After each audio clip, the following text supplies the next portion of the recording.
仮面ライダー、私はショーカーです。かかってこいよ。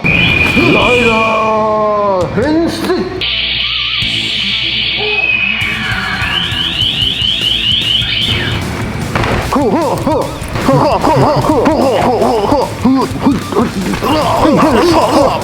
ライダーキック。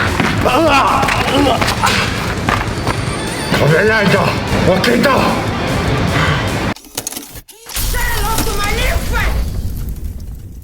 Hello， 大家好，欢迎收看《玩具，我是雾。今天又是我一个人了。说实在的，真的还蛮想念千豪跟23的。我相信各位玩具人也是啊。希望下一支影片他们就可以跟我一起拍片了。今天我们要来玩玩具呢，就是香港玩具厂牌 3Lero 所推出的1/6可动人偶 Big Lero 系列新假面骑士最新商品假面骑士1号。那新假面骑士呢，其实就是初代假面骑士重新制作的电影，是假面骑士50周年的企划作品。故事大纲我觉得还要再讲吗？大概跟你们讲一下，就是我们的主角本乡猛受到神秘组织修卡进行身体改造，被称为昆虫型合成强化人中最高杰作，能在高速的迎风下吸收征服大气中的气，就是所谓的生命能量，进而变身成为异于常人的强大身体能力。故事差不多就是这样，有兴趣的人赶快去看我们安野老师的新英雄系列的第4部作品。那我们马上看到这次的外包装，正面呢就是我们假面骑士1号摆出变身的姿势，下面呢也有印上这个新假面骑士的这个 logo 新仮面ライダー。侧边的部分呢就可以看到我们这个台风变身腰带，转过来背面呢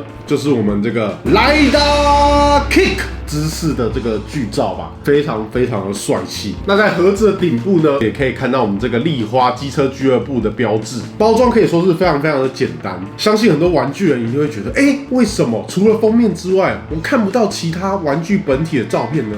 不要急，好不好？这次的包装呢，它是采用这种橱窗式的设计，有没有？这边有魔鬼毡，然后打开来就可以直接看到玩具的本体。那其实我也蛮喜欢这种包装的，因为这种包装就有点像是展示盒的样子。那我们就废话不多说，直接开盒。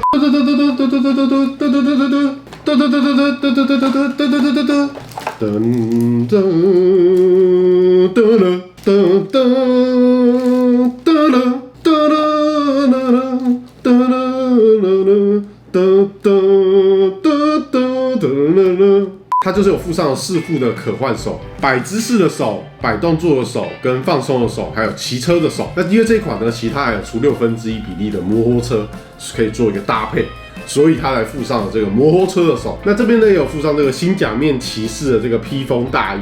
那它在里面呢是有做这个铁丝的，让各位玩具人也可以去摆动它，让它摆出那种随风飘逸的感觉。头上的触角部分它也附了2副啦，怕各位玩具人把它弄断，算是蛮贴心的。那这个呢是它替换的一个靴子，因为它现在的靴子是2节式的，就是你可以在可动的时候可以让它的脚掌接地性比较好。那另外附上这个靴子呢是一体成型的。马上来看到本体的部分。那刚才装的时候呢，我觉得头这个触角的部分大家还是要小心一点，因为它是稍微卡上去而已，所以大家在把玩的时候还是尽量小心。在摆动作的时候把头的触角拔掉之后再摆动作，最后再装上去会比较好。那我们马上来看到本体的部分，整体高度呢将近30公分，造型呢也是再现丰富细节的新版设计，而且它的全身呢都是复合材质，我觉得这一点算是蛮重要的。在一只玩具上有这么多的材质，势必是花下不少功夫啦。有 ABS、PVC、皮革，跟我们的披风是布料。那我们就先看到它的头部，头盔上的细节呢，还有这个复眼的部分，都做得非常的细致。复眼上面那些零零角角的刻痕，你这样仔细看，就是可以看到眼睛的部分真的是做得非常细。在头后面拆下来呢，也有开关，打开之后呢，眼睛就会发亮。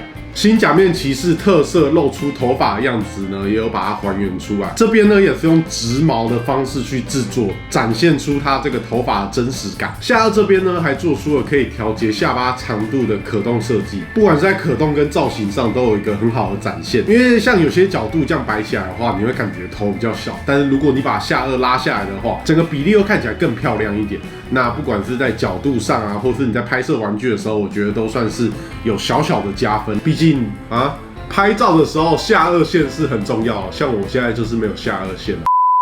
脖子的这个招牌红色领巾呢，里面呢也是有藏铁丝的，让各位玩具人可以去摆动，展现出那种风吹的跃动感。那我们就把它外套拆下来，给大家看一下皮质的上衣。那我们可以看到皮质的上衣在细节上，我觉得它的车线做得非常非常的细，就是我刚刚在把玩的时候就可以感觉到，它其实不会因为是皮衣的关系影响到可动，这一点我觉得还蛮不错。那也因为是皮衣的关系，所以它把一些关节部分都包起来了，让整体更有一致性，不会有那种关节外露的玩具感，真实性提高了许多。胸甲部分呢是采用这种雾面的涂装，走这种比较机械感的，上面呢也有一些机械的刻痕，整体的视觉看上去更坚固。台风腰带部分呢，就是我们这个白色的台风腰带，是我们初代假面骑士的台风腰带，在中间这个风车的细节，我觉得也还原的非常好。可是呢，它是没有做可以转动的，不然的话，我觉得加一点小巧思应该是还蛮不错的。那裤子的部分呢，也是一样是皮质的，皮革纹路呢也是清晰可见啊，而且摸起来是那种软质的皮革，有点像是小羊皮那种感觉。那转过来背面呢，背部这个经典翅膀的图案，它也是缝在这个皮衣上面，我觉得流线感做得非常好。头盔的背面呢，也有我们这个丽花机车俱乐部的小 logo。可动的部分，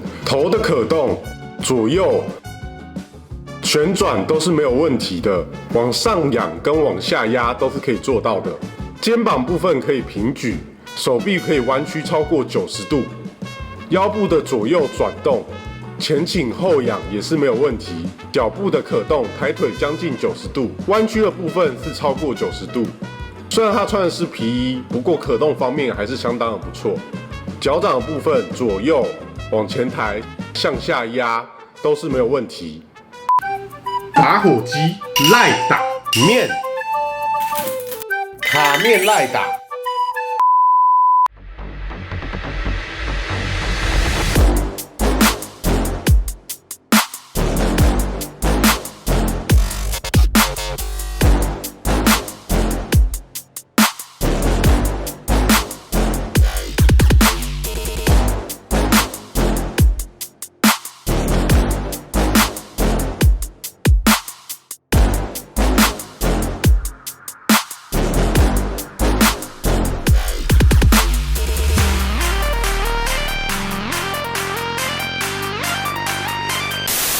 好的，以上这个呢，就是我们这次要跟各位玩具人介绍，由香港玩具厂牌 Three Lilo 旗下的 Fit Lilo 系列的新假面骑士1号。那我个人其实本来就还蛮喜欢假面骑士的，尤其是初代的1号，整个造型上不会太华丽，但又非常酷的一代，而且那些经典的 Lida Kick、Lida Jump 都是我们这个假面骑士1号所发展出来的。拿在手上把玩，我觉得手感非常好，不管是它的细节啊，还有它头部发光的机构，跟它整个皮衣的质感，我个人是非常非常的喜欢。尤其在把玩的时候，身上的皮衣并不会干扰到你太多可动的部分，所以我还蛮推荐这支新假面骑士给各位玩具人的。那其实 Three Lilo 呢，它有推出非常多角色 IP 的1/6比例的人偶，像我个人也觉得还不错的就是咒术回战的系列。之后呢，也会发售假面骑士2号跟我们假面骑士摩托车的部分都可以做一个搭配。那这个呢，就是我们这次要介绍给各位玩具人的，因为我觉得算是在价钱上也非常非常值得。那今天影片就到这边，大家记得订阅玩具人频道，小铃铛开起来，追踪我们的 IG 上面有更多幕后花絮。喜欢我们的影片，记得分享出去给更多玩具人看。那玩具有玩具，我们下周再见，来啦，很信。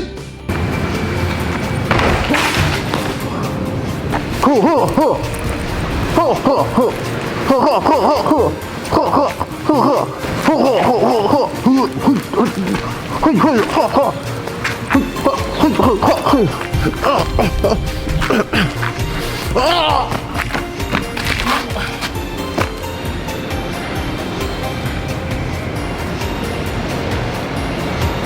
我给他，我给他。